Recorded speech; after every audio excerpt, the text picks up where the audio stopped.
It's the nation's favourite antiques experts. Help. Behind the wheel of a classic car. Well, hey, hot stuff. And a goal to scar Britain for antiques. It's choppy waters out here. The aim, to make the biggest profit at auction. But it's no mean feat.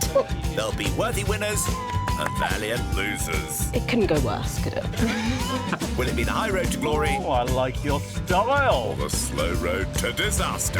Oh, blimey. Well, need me to get out and push? This is Antiques Road Trip. Yeah. We're in the final throes of our antiques adventure with our two bezies in the Chevy. How does this compare to our other trips? Feel good. Honestly, Yeah. it's the best. Everybody watches this and they don't realise quite how well we get on, do they? I know. So we're mates and it's just lovely. It's been so It's lovely. Absolutely lovely. Bring it on the next one. Stop. I'm coming over all sentimental. Our goose and maverick of the antiques world, buddies Phil Serrell and Natasha Sharp, have been enjoying co-piloting this rather swish 1960s pickup. Nice. This is such a cool truck. I would never have thought that a pickup truck could be glamorous, Oh, yeah. but this is seriously glamorous. Oh, this is wicked. Absolutely. This is wicked. Best make the most of her then, on this, your last outing. Phil, do you know why you're going to love cruising around Go on, is Yorkshire? this a fact, is it? The trees outnumber the people, Really? and you're into trees. Oh, You like the big stick. What's that expression about Yorkshire? I know what I like and I like what I know. Yeah, not sure that worked for you last time round. Mr. Serrell's love of a big old stick had him barking up the wrong tree. Buy with your heart, not your head.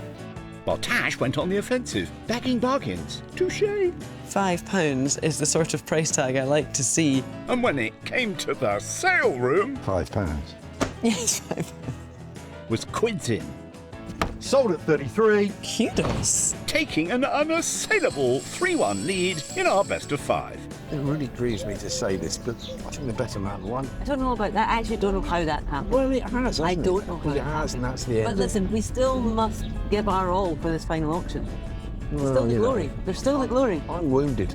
What if you come away with the biggest profit of the week? Oh, what if I come away with losing 4-1? What about that? God, my life. Chin up, Phil. How about one more for the road?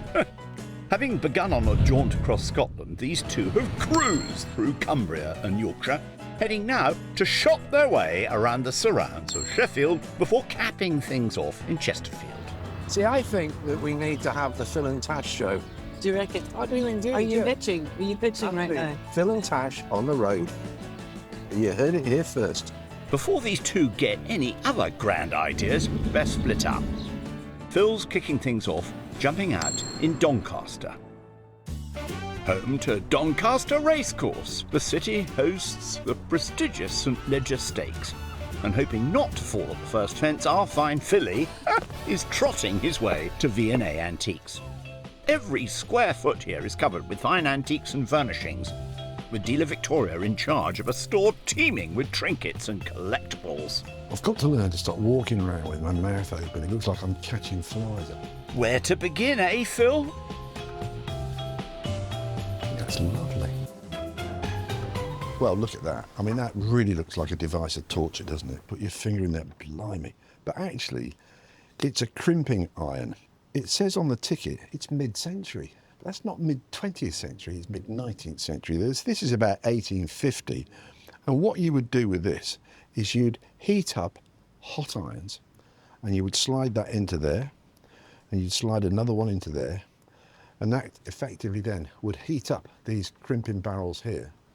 And then you'd get your collar and your ruff on your shirt in here, and you'd turn this round like that. And then that effectively puts that, almost like that corrugated effect. And I think that, oh, hold on a minute.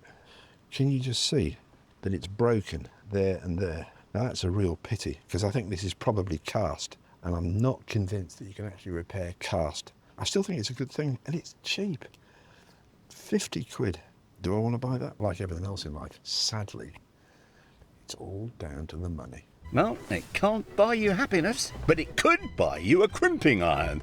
And while Phil continues to browse, Tash has arrived at her first stop of the day in Elscar.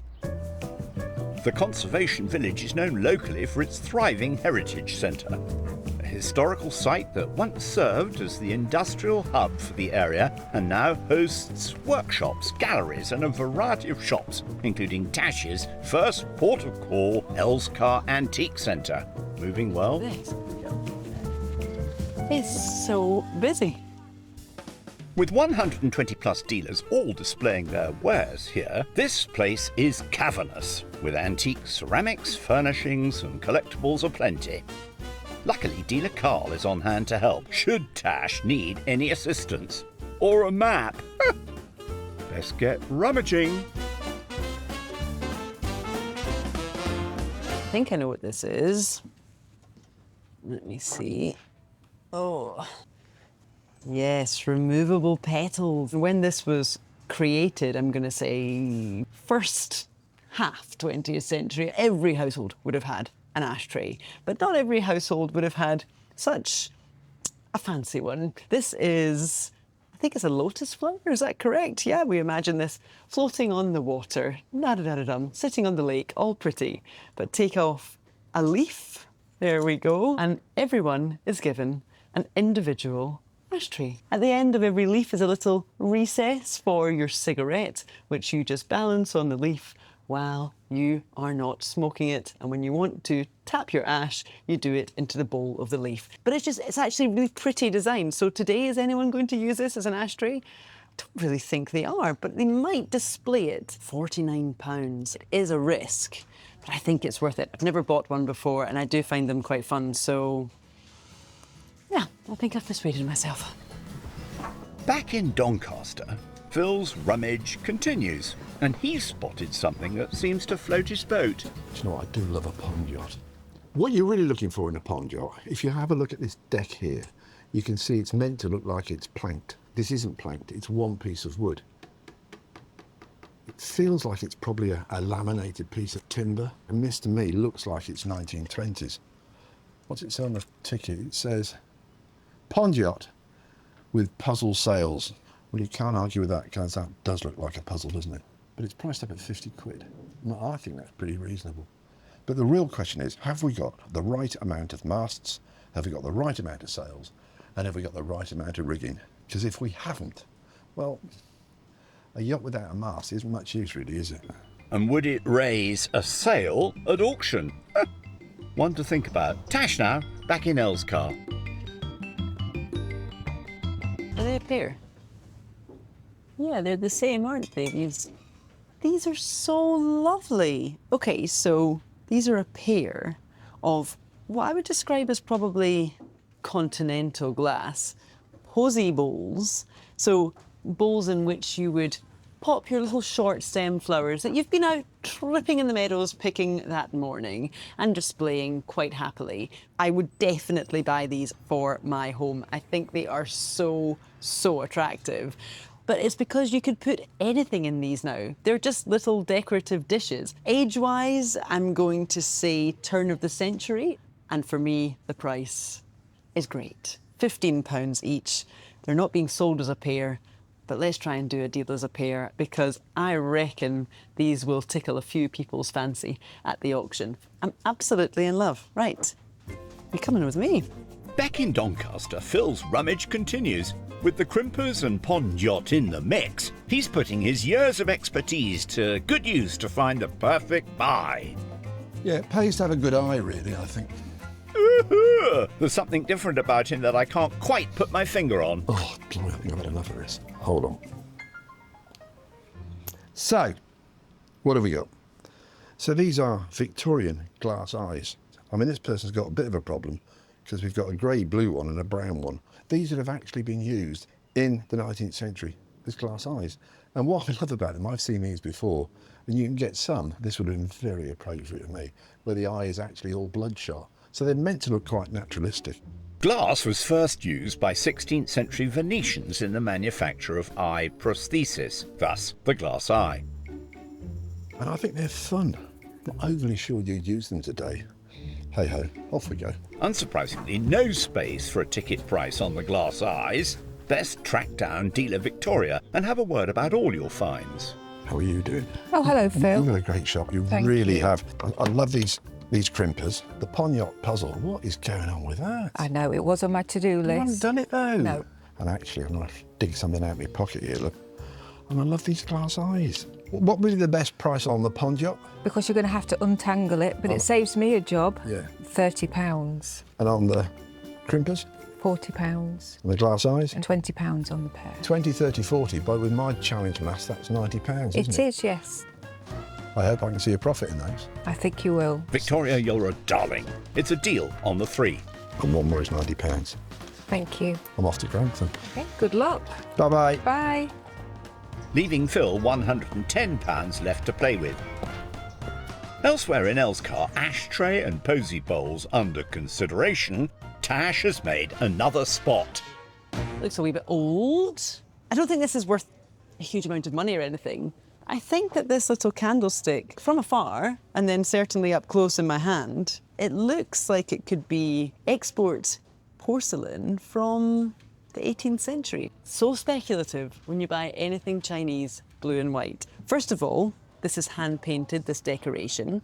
Second of all, it's really naive, which is what you want. Anything too precise is too late to be worth anything. We have a chip, which is not what we want to see, but is what we expect if something has lasted from, I don't know, say 1780, something like that. I don't know. I'm starting to talk myself out of it. Could it be 19th century? I don't know, but the ticket price is £4. £4? Come on, lead the way. Could be worth a punt. Best track down dealer Carl to discuss your trio of finds. Carl, how are you? Hello, I'm fine. How are you? Very well. I'm bringing all sorts of materials to you for your Okay. consideration. I've got some glass, Okay. those bowls, and I have an ashtray, very decorative, very unusual, and I have this candlestick. Okay. And I should start with the candlestick because, Carl, it's marked up at £4. So £4, that's a done deal, okay? Very kind of you. So that's that. Then let's go up in value in stages. The bowls, I'm wondering if I could buy them as a pair, although they're priced individually. It's Yes. £30 in total. Could there be any movement on £30 at all? 22. 22, fantastic. £49 for the very strange ashtray. What's your best price on that? £35. Carl? Very much. No, thank you. Phew! That's a deal on the 3 at £61. There it is. Thank you very much. See you again. Take Thank care. you. Bye-bye. Leaving Tash £139 in the old kitty. What a place. And while Tash wraps things up in Elscar, on the outskirts of Doncaster, Phil is feeling the effects of the city's equestrian influence and has decided to change tack in a bid to uncover some equine bargains. Well, I'm going to mind buying some tack or something, or a bit of saddlery. Yeah, you could try Thornbury Horse Sanctuary, because my friend tells me that they are due a yard sale. Really? Yeah. Thank you so much. You will. Have a good day. Thank you. See you later. Never off duty, this one. Having sniffed out an up-and-coming yard sale, Phil is off to Thornbury Animal Sanctuary. Hello, hello, hello. Hello. How are you? Bear with me 1 minute. Now, this could be embarrassing, but have you any idea who I am? I have, yes. Really? You do the antique thing, don't I you? am doing an antique thing as we speak. Yes, right. There's 2 ladies over yonder, they were out hacking, and they told me that you were having a sale of tack and whatever. We are hoping, yes, in a couple you? of weeks. Yes. Have you got any old bits and bobs that I might be able to buy something off you? Come and have a look Are and you see sure you what don't we've mind? got. No, Yeah, not absolutely, at I'd all. love to, thank Wonderful. you. So we've got, So this is the stuff that you're going to be selling? we've got some bits in here. Are all these still usable? They are usable. I mean, But there's a this, but, isn't there? this, yes, yeah. This little one here is very, See, I think that's very old lovely. English leather saddle. This one, it's still got a good back. It's still solid, but because of the age, it's very unlikely it's going to be used. How old is that, do you think? Oh gosh, I bet this is from about 1950s, something like Really? that. If I wanted to buy that, and I'm not going to bid you for it, you just tell me what the best price is, and if I can buy it, I'll have it. Right, would you go for 10? Yep, absolutely right. Super. Let me just give you some money Fantastic. first off, and then I can saddle up and head out of here. Done deal, leaving Phil £100 to spend. Pays to follow your nose, I guess. You are an angel. Fantastic. Thank Wonderful. you. All I got to do now is find a pony. Yeah. Hold your horses. No time for that. While Phil gets back on the road, Tash has taken a little detour of her own into nearby Sheffield. Most notable for its steel production, innovation also lies at the heart of this city, with everything from tuning forks to shorthand being invented here. And nowhere is that innovative spirit more evident than in the city's Emergency Services Museum, opened in 1900 as one of the first combined police, fire and ambulance stations in the region.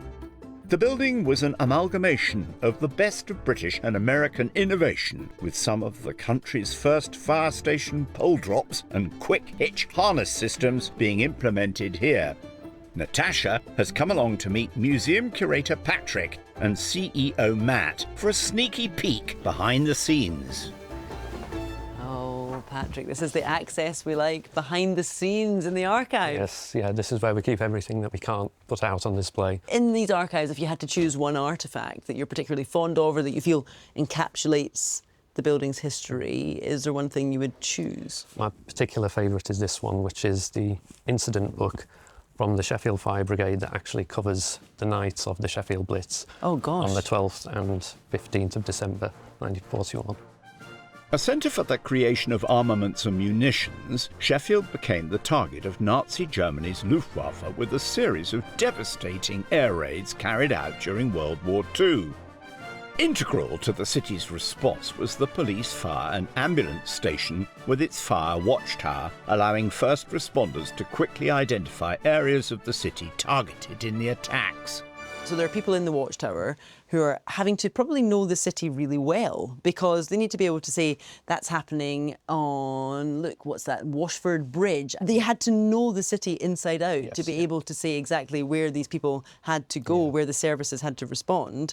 And then the people were coming back, I suppose, and noting what they saw. The book, yeah. Gosh. So it's a really good record. The museum stands today as a reminder of the service given not just by the 21 firemen based here, but all the combined police, fire and ambulance men and women operating within the station. To illustrate this, Matt is taking Tash for a tour. Okay, these stairs are like tenement stairs in Glasgow, actually, but much more worn. I suppose 21 burly firemen will. They will wear out your stone steps running up and Definitely. down. Yes. Man, you get your steps in here, actually. How many floors did you say? 3 in total. In its early days, firefighters lived on site, with the station's top floor providing accommodation. As such, the building needed to operate not just as a workplace, but also a home. So the room you're coming in now is the mess hall. So that's where the firefighters would all have a good cup of tea, good chill out.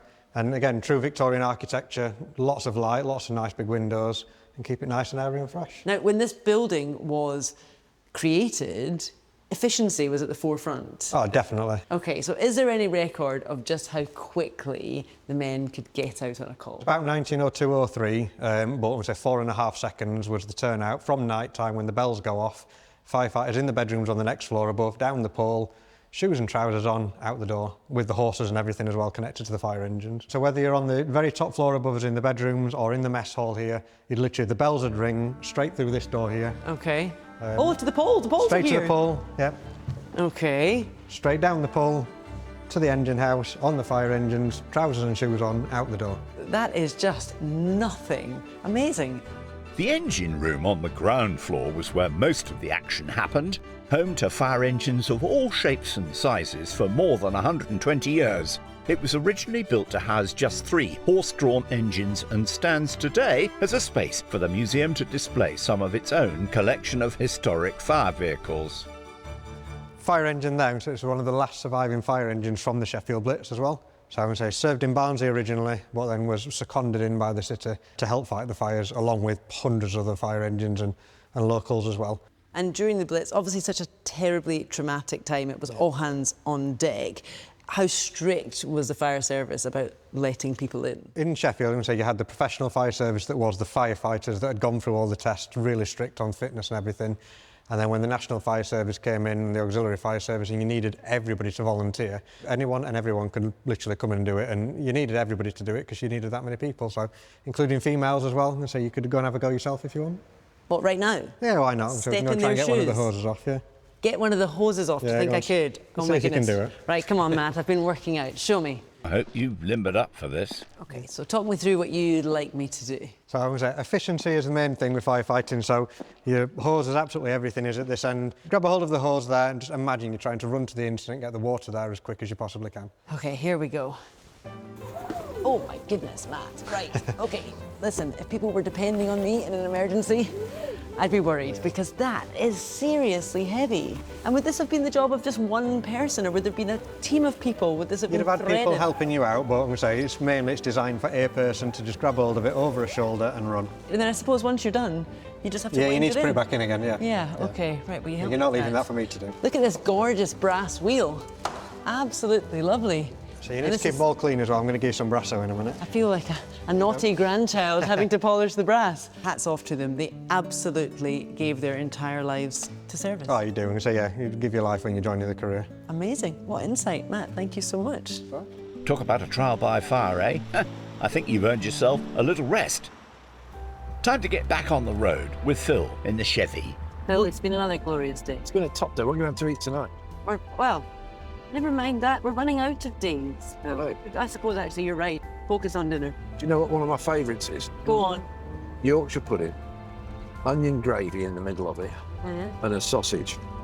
Oh, I've never had that. You never had that? No. Oh, honestly, you haven't lived. I've never lived. That's what I'm going to get you tonight.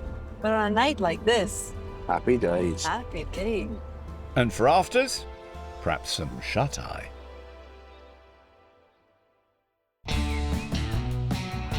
Day 2 dawns on our antiques shop-athlon around Sheffield continues. But what I love about Sheffield, you know, my favourite film, The Full Monty. Oh, go on. Let's recreate it tonight. Oh, I just think it's so... I'm certainly not doing it. You know that, the bit in the clip in The Full Monty where the bloke comes himself in cling film? Yeah. Well, there isn't enough to do me. Right, okay, not enough in Sheffield. No. Now, there is a thought, isn't there? That'll make you pull the curtains. Not sure the world is ready for that. Yesterday, our dark horse Phil came over all equestrian, Wonderful. All I got to do now is find a pony. trotting off with £100 left to spend. Meanwhile, Tash had a blooming good time We imagine this floating on the water, da-da-da-da-dum, sitting on the lake. and still has £139 left in the pot. Okay. Great snooker. Oh, yeah. And it's at the Crucible in Sheffield, isn't I it? know. Oh, should we swing by? Absolutely Have you right. ever been? No. I no, would but I'd love to go. And you see people wearing those wheat earpieces and they hear the commentary and they want to get snooker. For those of you with black and white television, the blue is behind the pink. The Crucible will have to wait. There's more shopping to be done in Sheffield. Cue Tash's next stop at Healy Bank Antiques Centre. Well, that's turned out beautifully. Located inside a former bank, there are over 30 dealers displaying their wares here. From armour to antique animals, there's plenty on offer for Tash to invest some of her remaining £139 balance. On hand to offer assistance is dealer Paul. Hi, Paul. I feel like looking at this, I'm just seeing the inner workings of someone's mind. They've repurposed 2 copper items strangely quite effectively. You've got one of these plunger thingies, and then you have the bed warmer here as the base. Neither of them are serving their original purpose. They're joined by, I guess, some sort of copper piping. I don't want to resell it, but it brings a smile to my face. That's what it's doing. And I suppose at £50, seems like a really fair deal. I love it. Antiques repurposed. Why not? Indeed. And while Tash continues to rummage, a short stroll along the road, Phil is arriving at his next stop, Langton's Antiques. One of the largest centres in Sheffield's Antiques Quarter, there's 2 stories of antique artefacts for Phil to explore and spend his remaining £100. Keeping everything in check today is dealer Arla. I used to be the wizard at this. Right, just watch this. In there, look. Here we go. Press the button. So when I was at school, I used to bunk off during my lunch hour to the cafe over the road called the Cellar Bar. And they had a pin table. And what you did, you walked up and you put your money on the top of the machine like that. That meant that you were next in the turn. Then you got it. Oh, that's unfair because my flipper was stuck. Well, that's the end of the game. Hey, you're supposed to be shopping. Take a leaf out of your pal's book up the road, looking at an interesting item. I do like a trinket. They look silver. Please be silver. Let's have a look. Oh, actually, I didn't even clock that. The first thing I like is the fact that these are screw back. So you don't even have to go through the pain of getting your ears pierced to enjoy the style of a stud earring. These just loop around the lobe and you screw them into place, and then you have some pretty little flower earrings on that look to my eye to be Danish. They're very stylish. 1950s, 60s, possibly inexpensive. She says, with confidence, £18. It's not scary. It's not scary. Just at the end of this road trip, perhaps I'm coming into bloom, but yeah, probably not. I'll probably wilt at the auction. Hey, no need to be a shrinking violet. Best to have a word with dealer Paul. Paul, hi, how are you? Oh, how are you? Thankfully, I've found something pretty inexpensive, but really sweet. You found a bargain, have you? I think I have found a bargain. Do you know what? At £18, I can't quibble, can I? Not really. No, oh no, you wouldn't allow me, no. No. Well, it's a good thing in that case. I've already counted out the money. 15 in notes. Thank you. £3. Thank and you. I'm delighted with those. I really am. I'll take them to auction and pray for a profit. Job done. Thank you, Paul. Nice See to you see you. later. Take care. Bye. Bye. Floral clip-on earrings snapped up and £121 left to spend. And it's not just Tash's search that's coming up smelling of roses. Along the road, Phil might have found his perfect buy. Just look at that. Would you believe that? Well, I tell you what. Do you know what that is? Let me tell you. That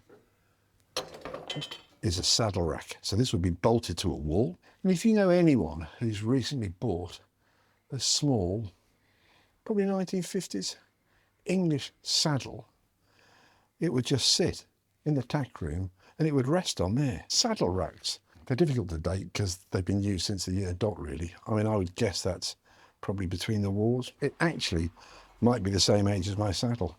But the real joy of this is that it can actually be used today. So if you're into your horses and you've got a tack room, bang, you can put this against your wall and hang your very fine English child saddle on it. £58. You have to do a bit of work with that. Could be a deal to be done, though. Best get it from the horse's mouth. Dealer Allah is the man you're after. How are you? I'm all right, thank you, Phil. How are you? All the better for seeing you. Shop looks as lovely as ever. Thank you very much. It might seem strange for me to buy that, but I've got something that I think will go wonderfully well with it that I've bought before. Right. I'm hoping it'll come for £25. The gentleman's got £58 on it. Yeah. The best I can do is £30 for you. And that's your best? Yes, sir. Right, I'm going to shake you by the hand. Thank you very much. indeed. Thank you. That's a deal done. Very kind, Allah. The perfect match for Phil's earlier purchase. Thank you very much. See you Have soon. a nice day. Thank you. Try See you to. again. Yeah, bye now. Bye-bye. Bye-bye. Leaving £70 in the bank. Best saddle up and get back on the road. For their final stop, Tash and Phil are meeting up in the town of Chesterfield. The historic market town is best known for the Church of St Mary and All Saints' crooked spire. But there's no time for sightseeing as our two arrive at Lucky Magpie Salvage. With rooms packed full of antiques and collectible curios, there's plenty to be uncovered here. For their final shopping spree, Tash still has a healthy £121 at her disposal, while Phil is down to his final 70.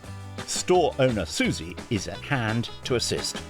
So, for the last time, let's see if you too can bag a bargain. That is a big dish. That is a fancy, fishy dish. That is a salmon platter, if ever I saw one. Is this mahogany? It looks like mahogany to me, the platter section. The head and the tail, they're not just kind of stuck on the ends, they're not glued on. This is quite high quality because the board itself is nicely shaped like a fish, and then the tail and the head are screwed on, so they're not going anywhere. Very, very, very fancy salmon platter. Imagine having your guests around and presenting your salmon with this. You would be the talk of the table. I'm gonna say 1980s or so. Good quality. And I think that quality sells. No one needs this in their life, but people might want it in their life. And I think those people would be the dealers looking for something quirky and the private buyers looking for something show-offy, something that would start a conversation. I'm going to have another bash at a fish dish. I might be off my rocker, but hey, let's swim to Susie. But at £60, will Susie scale back on the price? Hi, Susie, how are you? Hello, I'm good. How are you? Very well, and quite happy to be in the company of this very large salmon platter. It's getting me hungry. Great. Yeah, I'm wondering if you've had it for a while, because it's a wee bit dusty. Yes. But it doesn't quite fit in with the rest of your material here. I'm wondering if you're thinking you have no love for this fish dish. Personally, no, not really. It's not your style, is it? It isn't. Seeing as it's not massively your style, you might have had it for a while. Yes. If you'd be willing to negotiate on the £60 price tag.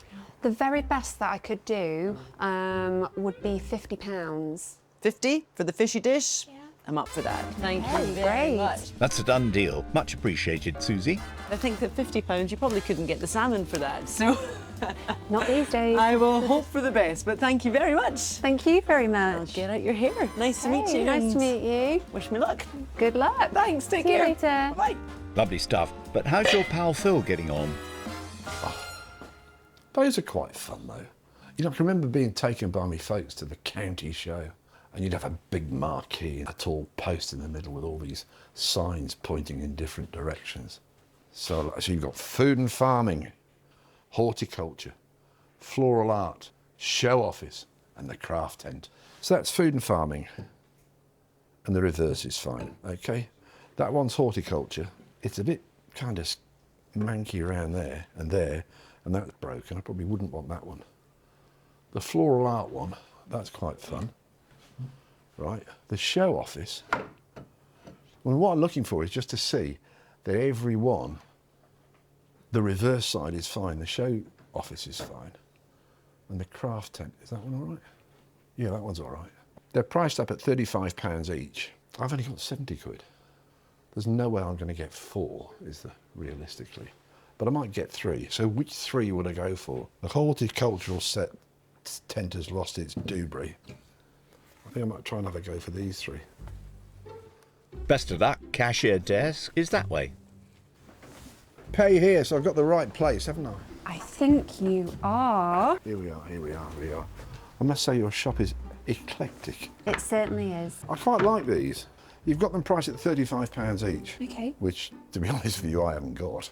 Okay. Right, I won't bid you for them, but what is the very, very, very best you could do them for, please? 25 each. Best for the 3 would be £70. And do you know what? By happy coincidence, that's all I've got left. I don't even need to count it. A stroke of luck. Much appreciated, Susie. See you later. All right, see you later. Bye-bye. Bye-bye. And that does it for the shopping. Oh, it's pouring. That works, doesn't it? This is quite good. Do you know as a where we're brolly. going? I don't know. I'm off to the floral art tent. All right. Food and farming for me. Absolutely. Best get out of the rain and enjoy one last jaunt in the Chevy. Well, I tell you what I've learned about you, Tash, last week. Oh, there was nothing new to learn. We've done this so many times. There is. What have you learned? I love you more now than I did when we started. Oh, my days. I've learned that you're a big cheese ball. Could it be Cyril's coming over all sentimental? Nighty-night. Good morning, Grantham. It's auction day and the final round of our best of 5 battle. Despite Tash having it in the bag, there's one last chance for Mr. Cyril to save face. I'm rooting for you. I'm cheering for you from the sidelines, always and forever. Well, I'm cheering for you because the sun shines on Tash, doesn't it? For goodness sake, you just don't get any less soppy, do you? Don't get out of here. Ah, aren't they sweet? After shopping their way around Sheffield and its surrounds, our two have brought their wares south to Lincolnshire to Golding Young auctioneers, selling in the room, on the phone and online with auctioneer Colin Young wielding the gavel. Hi, Colin. We go at £70. Phil blew every penny of his £200 budget across 5 lots. But what does Colin think? As I will be your speaker at the auction, I have to say that the eyes have it. The eyes have it. What a fantastic pair of Victorian eyes. I think everybody's going to be looking at those. While frugal Tash spent just £129 on her 5 lots. Thoughts, Colin? This is a nice selection of items, but I suppose my favourite has got to be the fish dish. Nice bit of mahogany in the centre, the metal's good, and it's just a good showy piece. Right, brace yourselves for one final sale room showdown. What's the expression? Once more Under the the breach. breach. First up, Tash's tiny, hopefully, Chinese candlestick. If it's not Chinese, what's the point? I think massively. It's decorative. There's a demand for continental as well. £10, anybody at 10. 5 up. See, look, it can't even me a be pound. 5. Oh my God. £1, anybody got me a pound for this very delightful candlestick? 1 bid. I can't cope. 1 bid. I can't cope. 1. 2 now then, Dursey. 2. At 2 bid. At £2. £3 is bid. And we have 4. I can't We cope. have £4 It's getting out bid. of trouble, isn't it? At £4 bid. Even I have to give up at £4. Can I forget that ever happened? Can we wipe that from the slate? Might be for the best. Phil, I just... Anybody else now then? It 10 was- a bit. 10, 12 now then. Oh. All eyes on Phil now for his first lot. I could see a profit with these. £50. 30 to go then. £30. Really don't want to be any less than that. £30. 30. 2 now to a seat. 30. 32 bid. 35 now then. £32 then. It's a profit. It's a profit. I'm happy with that. I'm very happy with that. Gone in the blink of an eye. I am delighted for you. Aye, aye. Aye, aye. Right, that's plenty. Tash next, hoping her clip-on floral earrings will be snapped up. When you hold them in your hand, you might as well be holding a feather. There's no silver weight to them, but they are real stylish. Doesn't that hurt when you twang them like that? £20 a bid.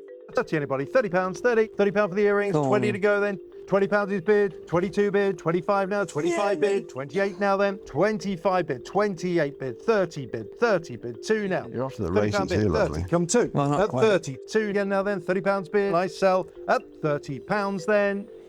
I'll take that. Too right. All the way to the bank. Yeah, that's all right, isn't it? 22.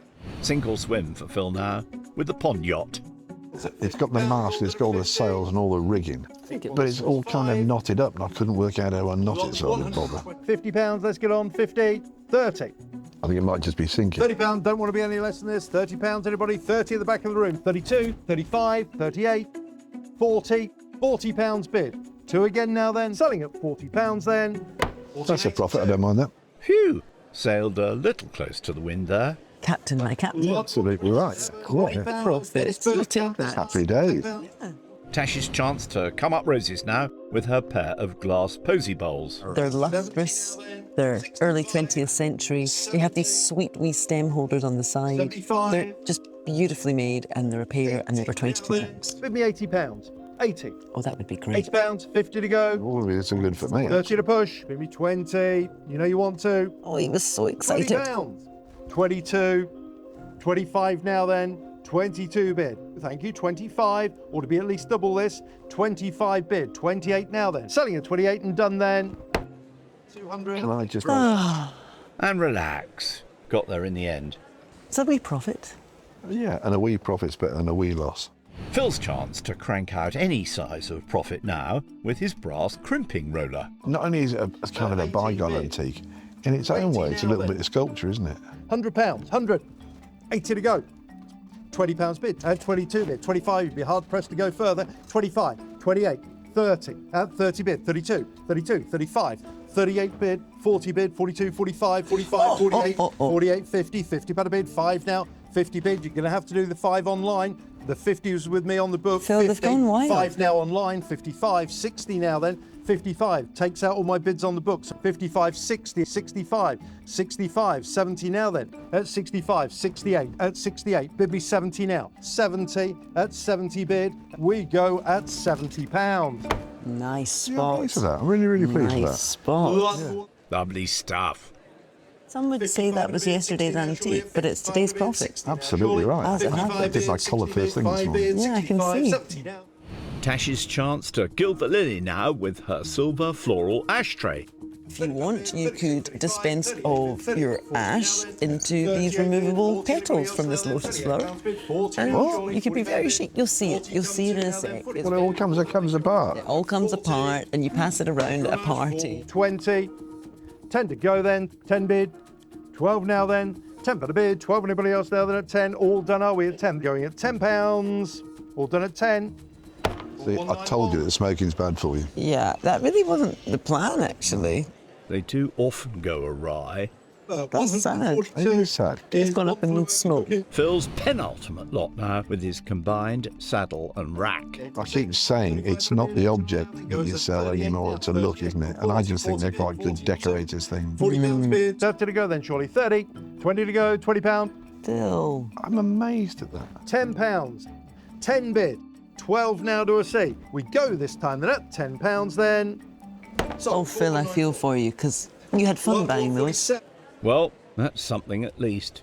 I had a lot of fun buying those. You can't. I had a lot of fun, but I also thought I'd make a profit, you know? But you know what? No one can take away that fun that you had. No. Tash's final lot now, the mahogany and silver fish dish. I still think this is a highly decorative lot. I still think it's quite flash. £40, 40, 30 to go then, 30. £30, anybody? 30, 20 to go then, £20 for the salmon. 22, add 22, 25 now then, 22 bid, 25 bid, 25 bid, 28 now, 32 bid, 35 bid, 38 bid, come 40, 38 bid, 40, selling at £40. Okay, do you know what, at one point that could have been a lot worse. Not quite catch of the day, but you got off the hook there. If you look at what something like that would cost you today, that is for nothing, isn't it? There's a pun in there about fish and swimming upstream or salmon. There's something to be done. I'll take care of the puns, thank you. Looking to point him toward profit, it's Phil's county fair signs to round things off. I like these. Well, I like them. 10 to go. And I think they're fun. £30, 30, £20 to go, £20, £10. £10 is finally bid, 12 bid, 15, 18. Hold on. 18 bid, 20 bid, 2 bid, 22 bid. At £22 then, it would appear to be a fait to complete. Oh. Shame. Let's take it as a sign to call things a day, eh? You win some, you lose some. Right. And I think I lost that. £70 bid. Actually, I don't know. I think we have some maths to do. It wasn't great for me. Come on, let's go. Let's go. Off you pop then, and I'll tot up the scores. Well, he gave it his all for one final shot, but Phil came up short after auction costs, making a loss of £72.46. Tash, meanwhile, is today's victor, also after costs, making a slightly smaller loss of £51.18. And walks away this week's winner, taking 4 rounds to Phil's 1. Another trip done and dusted. The horizon beckons. It looks like that way is the floral art tent. No, it's not. If you follow me to food and farming, sir. Food and farming. Off you pop then. It's been a trip packed with fun. I feel like one of those nodding dogs. Yeah, you look like one too. Hi, Phil. It's not like that. It's like that. And frolics. Oh, did that really hurt? If you crossed a horse and a lamb, what would it be? A ham. Absolutely. Now walk that way. Don't let go. Go, go, go, go, go. But most importantly, full of friendship. Such a gent. I love it. Cheerio, you two. Next time, there's a new kid in town, but he's no rookie. I've been dealing for donkeys. Donkeys, have you? Antiques dealer Danny Sebastian is gearing up for a battle. Wait, it's choppy waters out here. With Irita Marriott feeling the pressure of a new rival. I feel like throwing a tantrum.